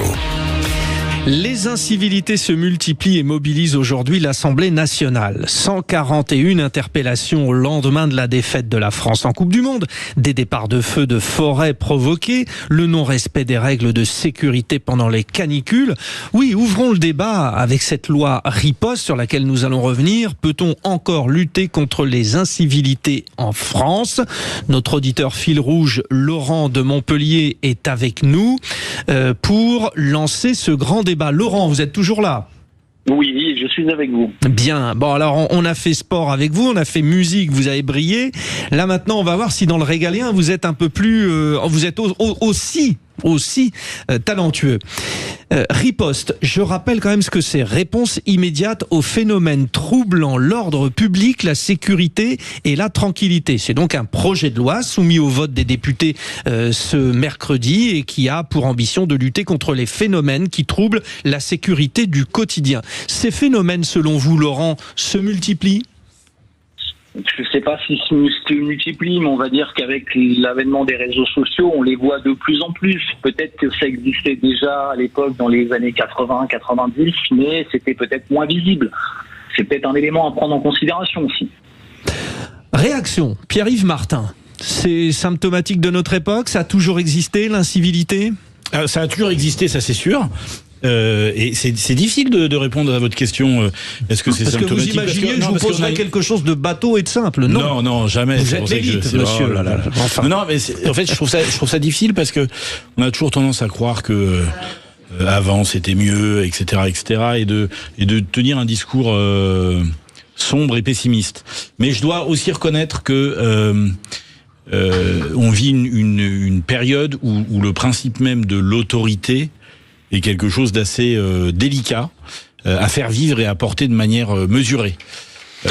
Et que peut-être qu'il y a aussi un sujet de déresponsabilisation, que ce soit au niveau des parents, que ce soit au niveau de l'école, que ce soit même au niveau de notre modèle de société. Et du coup, une fois qu'on a dit ça, je ne sais pas du tout comment on peut faire évoluer, peut-être au travers d'une vision politique pour un programme politique présidentiel. Peut-être que c'est ça. Peut-être qu'il faudrait qu'il y ait un sujet, un des axes et une des orientations qui pourrait être comment le modèle de société peut être de nouveau un peu plus fort et permettre de défendre ce qu'il y a à défendre dans nos modèles républicains. Donc j'entends réseaux sociaux pour Laurent, qui effectivement amplifie pas mal de choses. Vous parlez d'autorité. Samuel Botton, vous, l'autorité, ça vous gagne? Ça vous répugne un peu, non? Non, absolument pas. Moi, j'aime l'ordre et l'autorité, j'aime la droiture. Je rejoins totalement ce qui a été dit sur le fait que les incivilités, ce n'est pas nouveau. Par contre, ce qui me pose un peu plus problème, et c'est la deuxième fois ce soir, c'est qu'encore une fois, nous sommes face à un texte qui est mal conçu, où on a mis un peu tout et n'importe quoi là-dedans, en le qualifiant de incivilité potentielle. Alors d'un côté, j'ai les squatteurs d'appartements qui se retrouvent mis sur le même rang que les personnes qui organisent des rave parties. À côté de ça, j'ai la question du fumeur de cannabis et j'ai encore plein d'autres petites questions qui s'agrègent pour essayer de nous sortir finalement un projet de loi fourre-tout qui n'est qu'une réponse médiatique à ce que nous avons vécu ces derniers temps. Qu'avons-nous vécu? On a vécu le titre du PSG en Ligue des Champions et des débordements par la suite. On a un jeune de 14 ans qui terrorise tout le 10e et le 11e arrondissement depuis 3 semaines et qui fait le bonheur des chaînes télé et des journaux sur ce qui s'est passé la veille et sur ce qui se passera demain. Donc je pense que c'était une réponse immédiate qu'on a essayé d'apporter, mais qui n'est pas la bonne. On essaye, c'est bien, mais pour moi, on n'y est pas du tout. Et quant à la question finalement des incivilités, ça a été très bien dit. C'est-à-dire aujourd'hui, on n'est plus dans le même monde qu'avant. Avant, notre canal d'information, c'était quoi? C'était 1, 2, 3, 4, 5, 6 chaînes de télé. Aujourd'hui, l'information est partout. Et même une fausse information peut aller plus vite qu'une vraie. C'est le rôle du réseau social, c'est de propager finalement l'incivilité. C'est pas son rôle. Et d'en faire non, c'est aux citoyens. Non, mais ça peut aussi. Mais ça n'est pas son rôle, ça ne doit pas être son rôle. Mais c'est ça aux peut citoyens. être un des effets qu'il génère. Que ce soit un effet, c'est une chose. Mais par contre, il y a une chose qui ne varie pas, c'est que l'utilisateur qui est derrière ces réseaux sociaux, il a un devoir de responsabilité. Et là, on est encore très loin du compte. Alors on pourrait parler de la manière dont sont contrôlés Twitter, TikTok, Instagram, Facebook et sur les contenus qui s'y propagent. Aujourd'hui, ce que je note, c'est qu'une fake news peut aller beaucoup plus vite qu'une information vérifiée et que souvent un démenti a beaucoup moins d'impact que la fake news elle-même. Et après, quant à la question des incivilités... Peut-on encore lutter contre les incivilités en France? On lutte au quotidien, mais je pense que lutter contre les incivilités, ça commence déjà par des petits gestes, ça commence chacun à notre mesure, et essayer d'être dans une forme de cohésion nationale au mépris quand même de nos différences politiques à tous. Et ça passe par là. Alors, une nouvelle fois, votre pertinence, Samuel, vous avez rappelé l'aspect fourre-tout de cette loi riposte. Alors, pêle-mêle, consommation de protoxyde d'azote, free party, rodéo urbain sauvage, consommation de stupéfiants, violence urbaine en char en marge de match, usage de mortiers d'artifice, logement squatté. Bon, vous avez fait une passe décisive à votre voisine de gauche qui a été députée. C'est vrai que quand on vote quelque chose comme ça, c'est quoi? Ça ressemble à quoi? Qu'est-ce qu'on vote? On vote un... mais là, ça ressemble à rien. On est d'accord, oui. On est d'accord, ça on ressemble à rien. vote, est-ce que le soleil est clair ou est-ce que la nuit... En plus, il y a des sujets qui ont déjà été abordés. Enfin, c'est vraiment, il faut réellement qu'on arrête de révéler. Comme les rodéos, par exemple. Voilà, les rodéos, il y a une loi sur le premier mandat, donc je pense qu'il y a des choses qu'on pourrait réintégrer par voie réglementaire. Ça, c'est la première chose. Et puis surtout, moi je reste une convaincue que tout ne se règle pas par la loi. Alors effectivement, il faut justifier le fait qu'il n'y ait pas de majorité dans cette assemblée qui travaille un petit peu, mais c'est pas que le rôle du législateur faire la loi. Il peut aussi évaluer, il peut contrôler, et puis surtout faire le ménage dans tous nos codes quand il y a des lois qui ne servent plus à rien parce qu'elles sont plus d'actualité. Déjà, ce serait la première chose. Et moi, je crois qu'il y a une chose importante, c'est que vous ne pouvez pas sanctionner si en amont vous ne faites pas de la prévention. Alors on va dire que c'est mon fil rouge aujourd'hui, mais ça ne fonctionne pas. C'est vrai que ça revient souvent. Mais ça ne fonctionne pas. Moi j'avais dit prévoyance, mais c'est plus pour les mutualistes. Voilà, mais on peut pas. C'est un même pilier, c'est 2 piliers. Il faut à la fois sanctionner, mais il faut faire de la prévention, sinon ça ne fonctionne pas. Il y a des choses qui sont aberrantes, c'est-à-dire qu'il faut être très dur. Moi, quand j'entends dire que les feux à Fontainebleau, c'est accidentel, non mais à quel moment, quand vous jetez c'est pas accidentel, c'est un pompier. Non mais je vais jusqu'au bout. Non mais jusqu'au bout. Mais à quel moment jeter une cigarette par terre, c'est accidentel? Non, c'est volontaire en fait. Oui, soit vous faites un acte de pollution, soit vous mettez le feu. Donc à un moment, on va juste arrêter. Il faut appeler un chat un chat. Donc déjà, si on pouvait commencer par là, ce serait très bien. Alors j'entendais Laurent au 0826 300 300 depuis Montpellier réagir à ce que disait Aude Amadou, Laurent. Oui, alors prévention n'est pas éducation non plus. Ça veut pas dire qu'on fait, c'est pas parce qu'on fait de la prévention, et vous l'avez dit à juste titre, que forcément ça va résoudre le problème. Je suis assez d'accord sur le fait que c'est une loi qui est complètement fourre-tout, c'est juste pour répondre à une urgence médiatique, c'est le calendrier est lancé pour les prochaines élections, c'est à celui qui va s'emparer de ce sujet-là. Ça va résoudre le problème, on va dire, à court terme. Mais il y a beaucoup trop de choses à gérer là-dedans. Maintenant, je pense que, et je rejoins ce que disait, je crois que c'était Samuel juste avant. Samuel Boton, oui. Déjà, Samuel qui disait, il faut déjà repartir dans la base de l'éducation. Enfin, on disait tout à l'heure, effectivement, à force de dire que c'était mieux avant. Mais, n'empêche que, à une certaine décennie, nos parents nous apprenaient à nous tenir correctement, et on a un peu la sensation, mais ça c'est un autre débat, ça pourrait faire l'objet d'une autre émission, mais on a la sensation que, on a l'impression qu'aujourd'hui on demande à l'État de prendre la place des parents. Ce qui n'est pas faux, et souvent c'est notamment regretté par le corps enseignant. Et c'est Pierre-Yves Martin qui, un peu plus que Samuel finalement, revenait sur cette notion d'autorité. On doit marquer une respiration. Le sujet est passionnant. Réagissez au 0826 300 300. Peut-on encore lutter contre les incivilités en France ? On a bien positionner le débat, on y revient parce que je veux vous entendre sur qu'est-ce qu'on fait contre celui qui a mis le feu à la forêt de Fontainebleau, qu'est-ce qu'on fait contre celui qui va courir et mobilise, alors qu'on est en pleine canicule à midi à 40 degrés, mobilise des forces de sécurité pour aller le sauver. Qu'est-ce qu'on fait ? Réagissez, 0826 303. La loi riposte est débattue à l'Assemblée nationale. Cette loi sert à régler les problèmes de consommation de protoxyde d'azote, de free party, des rodéos urbains sauvages, de consommation de stupéfiants, de violences urbaines en marge des matchs, des usages de mortiers d'artifice, de logements squattés, etc. Bref, de tout. Loi riposte. À quoi sert-elle ? Elle sert, et son nom de code l'explique, à une réponse immédiate aux phénomènes troublant l'ordre public, la sécurité et la tranquillité. Question, #loi riposte. Peut-on encore lutter contre les incivilités en France ? Qu'en pensez-vous ? 0826 300 300. Quentin Saunier va nous faire un point dans un instant de ce que vous êtes en train de dire et de déclarer sur le compte YouTube. Avec nous, les trois vraies voix, Samuel Boton, Aude Amadou et Pierre-Yves Martin. Alors, Quentin Saunier, Quentin, faut venir à la table. Quentin, le problème c'est qu'il est très humble, alors il se cache derrière un micro. Non, vous êtes sur la chaîne YouTube, exactement. On vous voit. Il faut toujours être humble. Alors, c'est quoi la tendance ? Peut-on encore lutter contre les incivilités en France ? Eh bien, écoutez, la tendance est assez nette. Ils disent oui à 63%, nos chers auditeurs Sud Radio. Beaucoup de commentaires accompagnent ce sondage. Pour Paul, c'est juste une question de volonté politique finalement.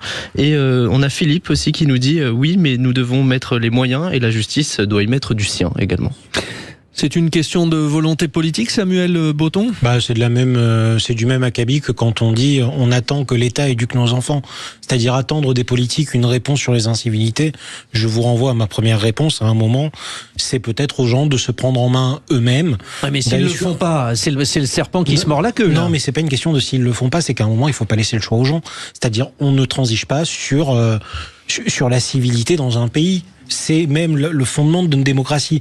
Donc à partir d'un moment, si les gens ne veulent pas, on rentre dans une logique de répression. Mais encore une fois, c'est très dangereux de systématiquement attendre et de l'État et des politiques. C'est ce qui nous a amené d'ailleurs dans la situation dans laquelle nous sommes aujourd'hui.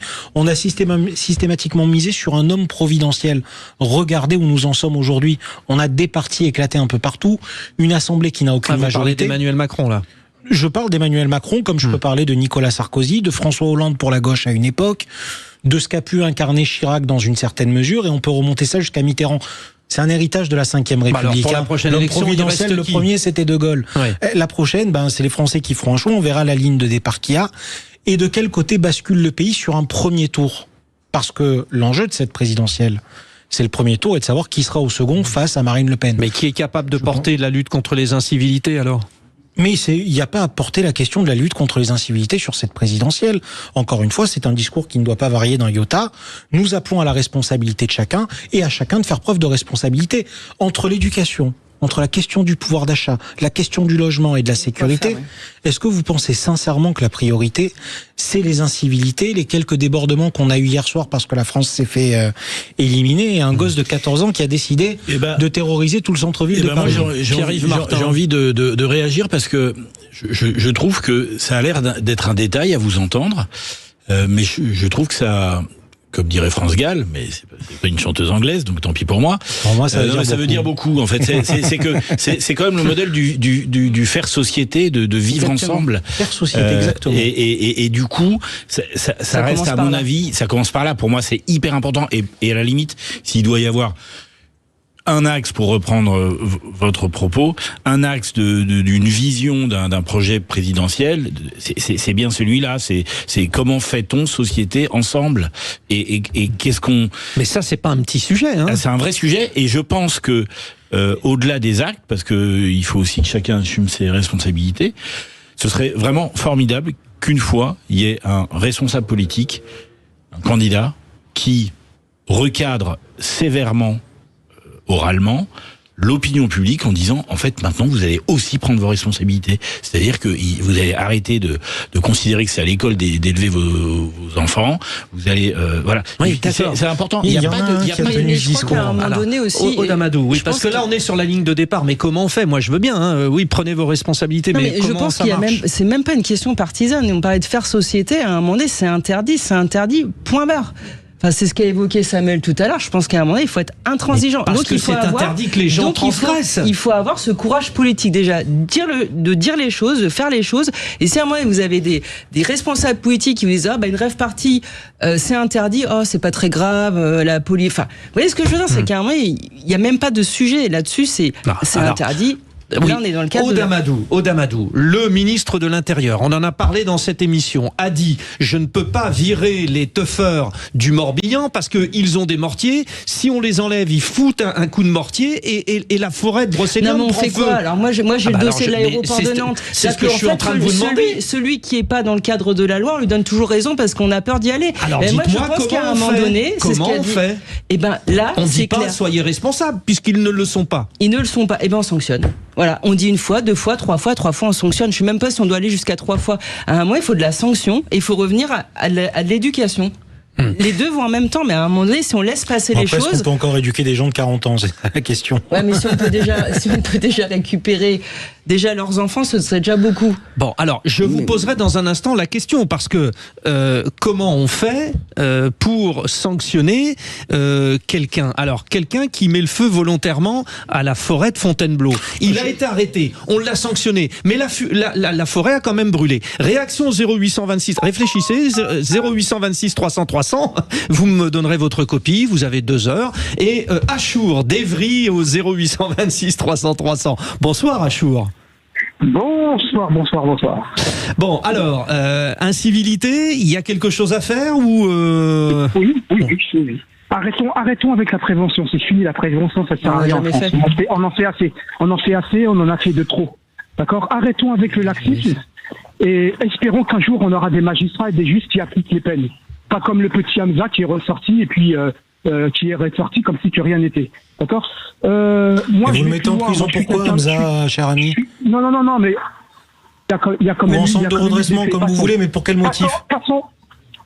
Trouble à l'ordre public, agression, foutre des personnes dans l'eau, mais qu'importe, passons au sujet, vous avez posé une question. C'est un cas, c'est un exemple, allez-y, Achour. Oui, mais allez-y, moi j'aurais été sévère, oui, exactement, moi pourquoi pas rétablir, pourquoi pas justement faire pénaliser les parents, c'est-à-dire avec une amende de 3 000 euros, mais 3 000 euros qui seront payés, qui devra être payé, mais pas a priori payé. Maintenant, vous parlez de la question, une personne fout le feu à la forêt. Ouais. C'est un délit, c'est grave, ça peut créer des crimes. C'est terrible.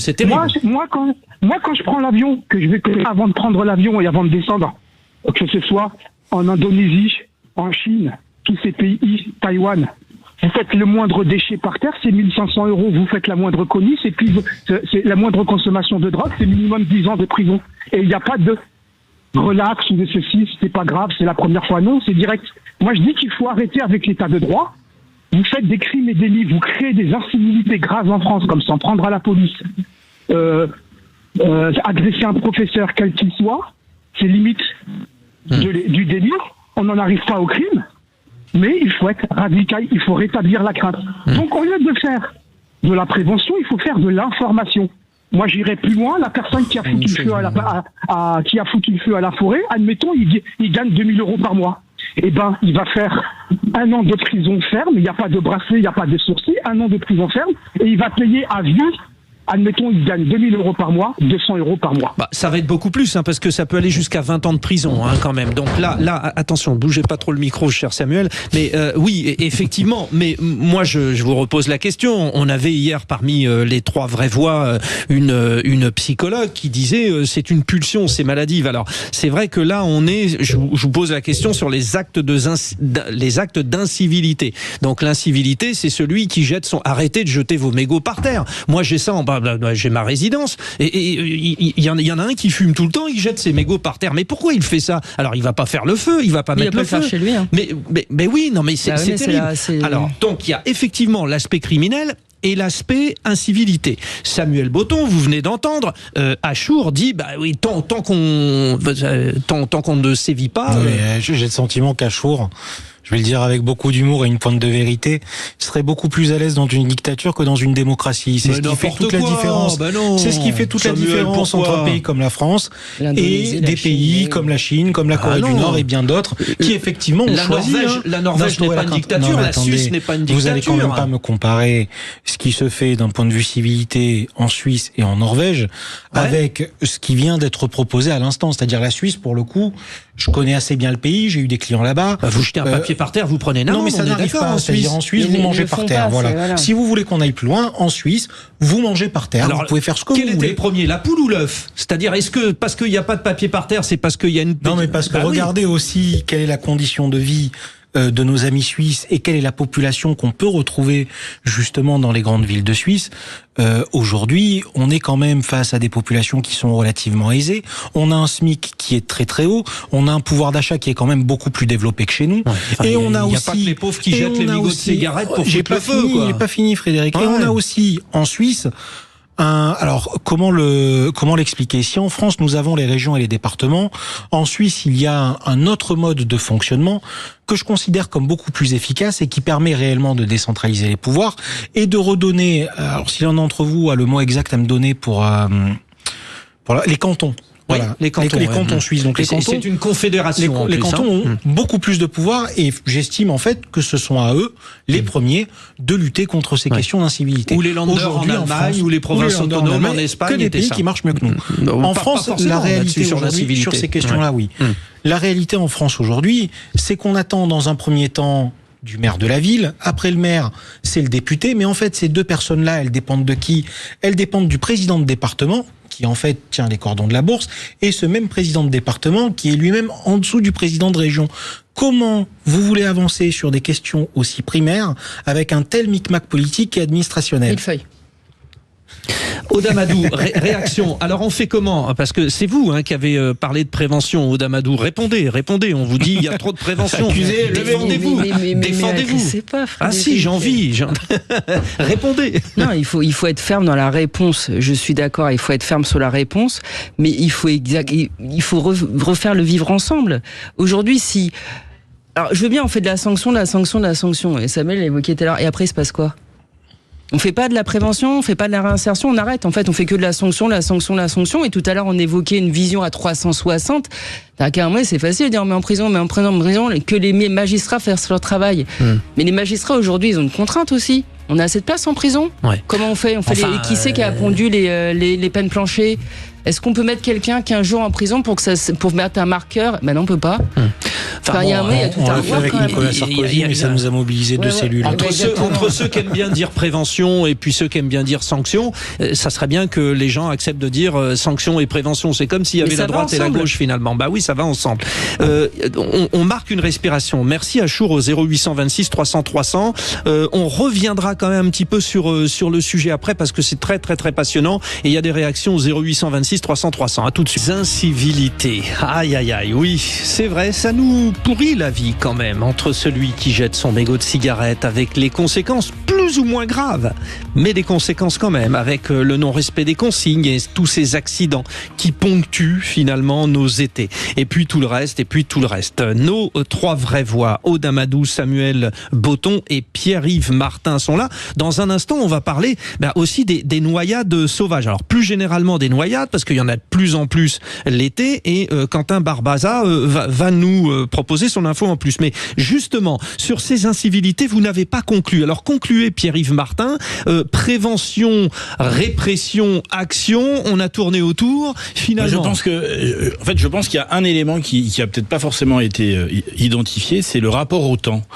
Que ce soit pour la répression ou pour la prévention, il faut un certain cycle de temps suffisant pour que ça rentre dans les esprits des uns et des autres, pour qu'on puisse mesurer l'efficacité de tel ou tel dispositif. Et j'ai l'impression que notre société et nos dirigeants responsables politiques font du zapping en permanence avec une vision de temps extrêmement courte. Donc on n'a jamais le temps de voir ce qui s'y passe, le bien fondé de telle ou telle approche. Et donc du coup, c'est une espèce de désorganisation permanente. Et je pense que si on réussissait à se donner, quel que soit d'ailleurs le sujet, un temps long pour se dire voilà, pour tel sujet, quelle que soit la formation politique et le positionnement politique, on s'accorde pour dire que si on met en place quelque chose, on le fait pour 10 ans et on regarde au bout de 10 ans ce qui se passe. Le prochain aura 5 ans, a priori. Bon, c'est peut-être le moment. C'est peut-être le moment, mais c'est toujours le moment, mais que les politiques de droite, de gauche, du centre, du milieu, de partout nous entendent, proposer quelque chose pour qu'on puisse trancher sur la longueur et la durée. Ouais. Et un engagement de chacun de pas détricoter ce que le prédécesseur a pu faire, parce que ça génère de l'inefficacité en permanence et du coup on peut pas avancer. Vous avez vu l'homme de consensus qu'il est quand même, ce Pierre-Yves Martin, Samuel. C'est notre candidat du centre. Peut-être. Quentin Barbaza, les rendez-vous de Quentin, l'info en plus. Les vraies voix Sud Radio. Bonsoir Quentin. Bonsoir Frédéric, bonsoir à tous. Consacré aux noyades qui se multiplient donc en cet été 2026. Et oui Frédéric, l'été est marqué par une hausse inquiétante des noyades. Depuis le 19 juin, 142 personnes sont mortes noyées en France, soit une augmentation de plus de 18% par rapport à l'an dernier. Dans le même temps, la France manque de près de 5000 maîtres nageurs sauveteurs. Alors existe-t-il un lien entre cette pénurie de professionnels et l'augmentation des noyades? Nous allons en parler avec Monique Bignonneau, directrice du Centre français de formation des maîtres nageurs sauveteurs. Bonsoir Monique. Bonsoir. Bonsoir madame, bienvenue. Merci. Bon, du coup, Monique, est-ce que justement ces hausses des noyades en France et justement cette grosse baisse et ce métier qui n'attire plus de MNS, est-ce qu'on peut y voir un lien entre ces deux phénomènes? Et bien entendu, ça fait maintenant des années déjà que les syndicats professionnels expliquent qu'il y a besoin d'un plan de formation de maîtres nageurs. Ça fait des années qu'on explique à chaque fois qu'il fait chaud, il y a des noyés, c'est parce qu'il fait trop chaud et que les gens ne savent pas nager. En fait, ce qu'il convient de faire, c'est un plan national d'apprentissage de la nage à l'école. Vous aviez juste avant vous Pierre-Yves Martin, qui sur sa commune travaille dans ce sens-là et soutient justement, il connaît très bien. C'est pas le même. Celui dont vous parlez, je crois, est celui de Livry-Gargan, hein, c'est ça? Ah d'accord, voilà. Excusez-moi. Non, mais ils ont tous les deux autant de talent l'un que l'autre, ouais, donc on est bien. Mais je voulais juste faire la liaison avec votre invité d'avant. Excusez-moi. Pas de souci. Donc effectivement, les maîtres, le problème, c'est que le métier de maître nageur n'est plus un métier attractif dans la mesure où il est mal rémunéré, il demande une formation qui est relativement longue, qui se fait en 1 an dans un centre de formation avec une structure d'alternance. Les structures d'alternance ne veulent pas rémunérer les stagiaires, donc les stagiaires ne trouvent pas de financement pour cette formation, alors que c'est une formation dont on sait qu'à l'issue, là, cette année, toute la promotion qui a validé son diplôme est déjà en emploi. C'est-à-dire qu'il y a 100%, même plus que ça, ils ont tous eu 1, 2, voire 3 propositions d'embauche à l'issue de la formation. Bien, on ne alors, trouve pas Ce sujet est très intéressant parce qu'il part déjà du principe, on va dire, de l'éducatif. Et puis, on va avancer sur ce sujet. Aude Amadou, sur l'aspect, on va dire, éducatif, sportif, il y a plusieurs opérations, notamment des grands nageurs. Je pense à Malia Metella. Non, mais moi, j'ai envie de vous poser une question, Frédéric. On est au combienième plan piscine ? On est au combienième plan piscine? Et moi, je crois qu'aujourd'hui, la ministre a évoqué justement de réamener la France des piscines. La réalité, c'est qu'effectivement, il y a le savoir nager qu'il faut remettre en place, mais les piscines, c'est un coût énorme. C'est des gouffres financiers pour les collectivités. Il faut le rappeler. C'est déjà une chose, donc il faut trouver d'autres solutions.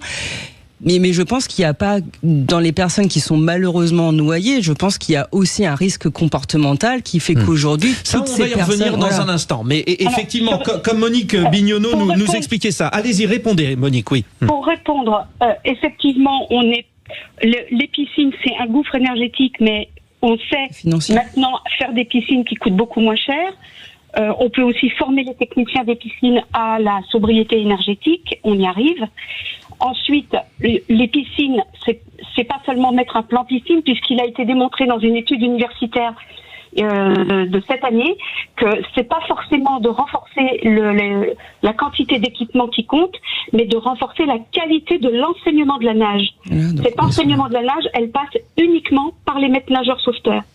Quand l'éducation nationale envoie des instituteurs qui sont au demeurant plein de bonne volonté, etc., ils ne sont pas formés à la pédagogie spécifique de l'apprentissage. Ouais, c'est exactement ce qu'on disait tout à l'heure avec notre auditeur qu'on avait mis comme ça, avec un petit clin d'œil dans une position de ministre des Sports et qui disait il faut une synergie. Puis au lieu de demander à l'instituteur d'une maternelle de faire les 30 minutes de sport, autant travailler avec les clubs de sport locaux. Samuel Botton. Sur les piscines, il y a une réalité en France, c'est qu'on a eu un grand plan piscine dans les années 60-70.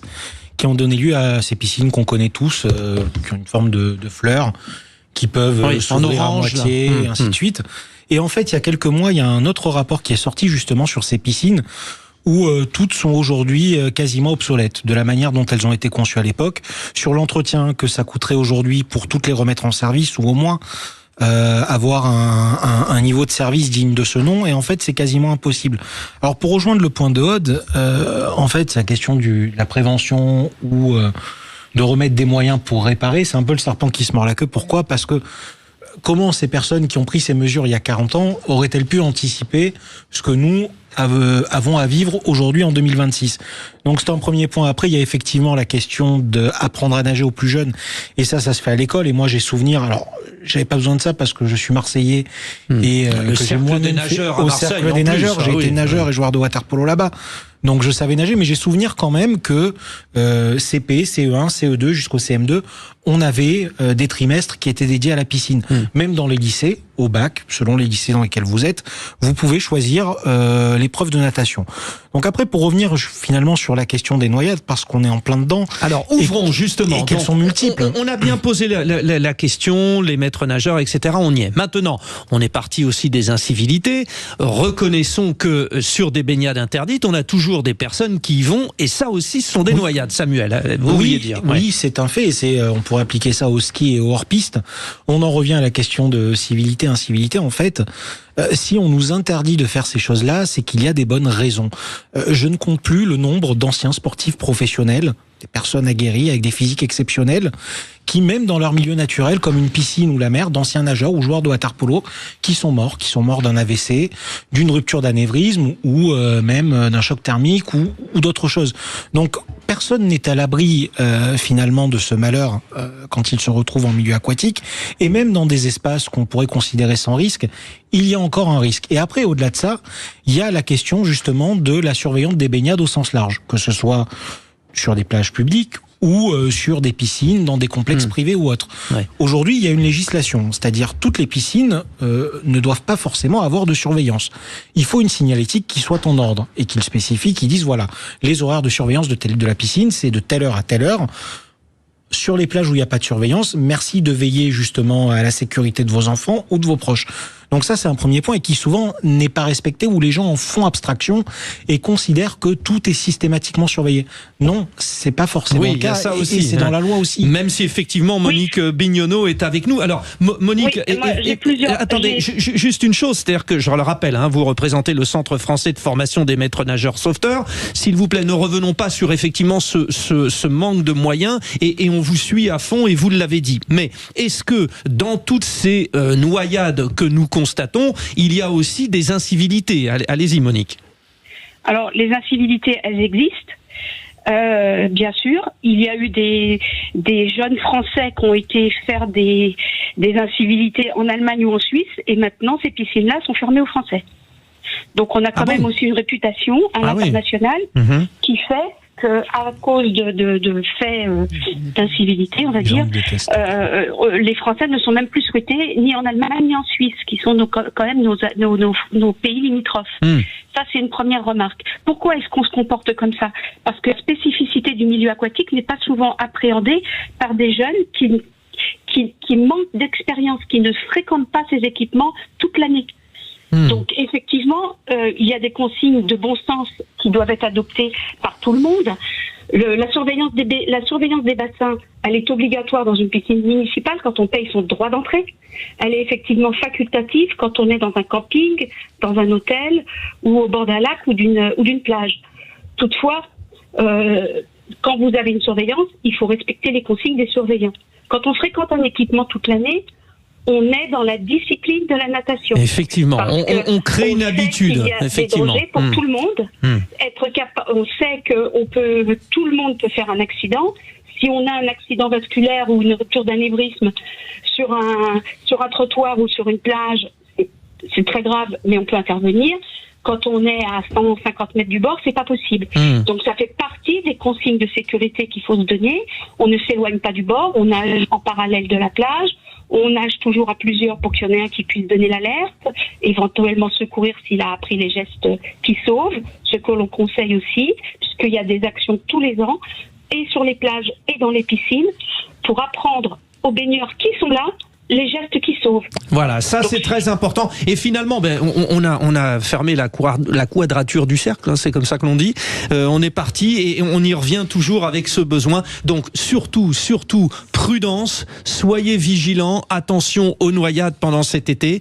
On va évidemment vous le rappeler, on en reparlera. Merci Monique Bignonneau, directrice du Centre français de formation des maîtres nageurs sauveteurs. Et puis merci cher Quentin Barbaza pour cette info en plus ô combien importante. Dans un instant, vous poserez des questions à notre consultant Pascal Chanteur sur le Tour de France. Victoire aujourd'hui au sprint d'un Norvégien, Søren Warensholt. À tout de suite. C'était la 11e étape du Tour de France aujourd'hui. 161 km 300 entre Vichy et Nevers. Pascal Chanteur, notre consultant, est avec nous. Bonsoir Pascal. Bonsoir à toutes et tous.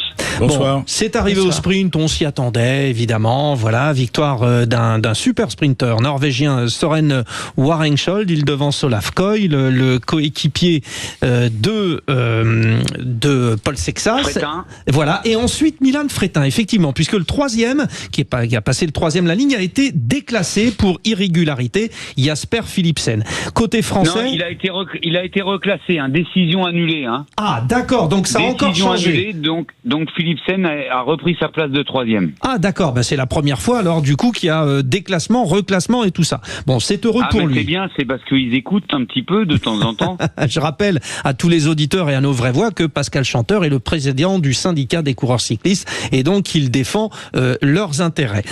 Aujourd'hui, est-ce que on avait des chances d'avoir autre chose qu'une arrivée au sprint, et auquel cas pourquoi notre Julien Alaphilippe national a attaqué, s'est retrouvé dans un groupe de 4 pour finalement terminer dernier de l'étape à 7 minutes 36. Écoutez, je pense qu'il y a une panne de jambes. Comme le disait un de ses directeurs sportifs, ils sont un peu dans l'inconnu. Julien n'est pas du tout performant à l'heure actuelle depuis déjà le départ du Tour. Depuis le début de l'année d'ailleurs, il se pose pas mal de questions, et là je parle du service médical de l'équipe. pour savoir exactement ce qu'il en est et afin de pouvoir remédier à ça. Mais pour l'instant, ils sont dans l'inconnu aussi. Question pour Pascal Chanteur autour de la table. Samuel Botton. J'y vais. Vous me regardez. Alors, je vais être très honnête. Par rapport aux années précédentes, je n'ai que très peu suivi cette édition du Tour. Est-ce que aujourd'hui on peut considérer que les dés sont définitivement jetés? Et peut-être sur les prochaines éditions, quels sont les motifs d'espoir à avoir pour le spectateur en termes d'adversité sur le peloton? Allez Pascal, il faut y aller. Alors écoutez, par rapport à la place du maillot jaune, donc le premier de l'épreuve, même si les dés sont jamais jetés sur une épreuve aussi longue et aussi difficile, parce que tout peut arriver, que ça soit la maladie, l'accident ou la contre-performance, mais la première place, elle est quand même dévolue à Pogačar si tout se passe pour le mieux pour lui. Mais par contre, tout ce qui est deuxième, troisième, quatrième, cinquième, sixième, ça se tient dans un moussoir de poche. Parce que s'il n'y avait pas Pogačar avec plus de 3 minutes d'avance, aujourd'hui, le classement de la deuxième à la sixième place se joue sur une trentaine de secondes.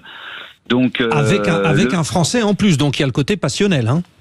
Exactement, Paul Sexas a la possibilité de pouvoir intégrer le podium du Tour de France, c'est quand même pas chose anodine, et qui plus est par-delà le maillot blanc qui est quand même une valeur importante du Tour de France, parce qu'en général les maillots blancs sont en capacité de pouvoir gagner le Tour les années suivantes. Et c'est ce qu'a fait notamment Tadej Pogačar, l'ogre. Donc pas de changement aujourd'hui. Bernal aussi, il me semble, au classement général. Alors oui, et en plus certains ont gagné le Tour de France en étant le meilleur jeune. Voilà, Merckx l'a fait en son temps, donc non plus, hein, c'est pas. Voilà. Bon, Pascal Chanteur, demain une étape qui emmènera. Alors ça sera donc la 12e étape. Les coureurs vont partir du circuit de Nevers-Manicourt pour arriver à Chalon-sur-Saône. Ça tousse, hein. On sent bien qu'avec la chaleur, ça tousse. Avec vous. C'est mon pilote. Ah oui. C'est mon pilote. Je vais le fâcher. Non, c'est bien comme ça parle du contexte. Demain, même scénario, les sprinteurs ou pas? Écoutez, oui, bien sûr, même si la fatigue aidant, il peut y avoir encore l'opportunité pour des baroudeurs de tenter leur chance. Mais vu la physionomie de la course depuis le départ, il n'y a pas beaucoup de chance pour les baroudeurs, on le voit bien. Tantôt, c'est les équipes du leader de classement général qui prennent la course à leur compte. Et lorsqu'il y a la possibilité d'une arrivée au sprint, ils savent la saisir. Et aujourd'hui, ils l'ont démontré pour battre le record de vitesse aussi. En plus, oui, ça a été. Oui, c'est incroyable ça. Encore une fois, plus de 50 de moyenne, on le disait. Alors, ça devait arriver à 17h40 et c'est arrivé à 17h12 en plein débat. Donc vous voyez, le Tour de France peut s'adapter sur des horaires qui arrivent un peu plus tôt. Message en fonction de la canicule, c'est bien noté. La quadrature du cercle, puisqu'on l'avait utilisé précédemment, cette expression. Merci beaucoup Pascal Chanteur. Dans un instant, de 19h à 19h30, nous ferons le point sur ce Tour de France avec nos consultants, nos témoins, etc., etc. Un grand bravo et un grand merci à nos 3 vraies voix ce soir, Aude Amadou, Samuel Botton et Pierre-Yves Martin. Merci à vous 3. Vous ferez preuve de civilité en sortant, hein. Vous ne jetez rien, aucun papier par terre. Et même à vélo. Surtout. Très bien. Déjà, le bonjour, au revoir, c'est bien avant de jeter papier. Voilà. C'est très bien. Oui, mais alors, faut arriver à l'heure pour dire bonjour. C'est pas faux, je me suis excusé. Et puis, bien sûr, à 19h30, on retrouvera Quentin Barbaza. La loi sur la fin de vie, les questions d'incivilité. Justement, vous n'avez pas eu l'occasion de parler. On fait la deuxième mi-temps. 0826 300 300. Place à monsieur Thomas Binet, les incontournables de la crypto-monnaie.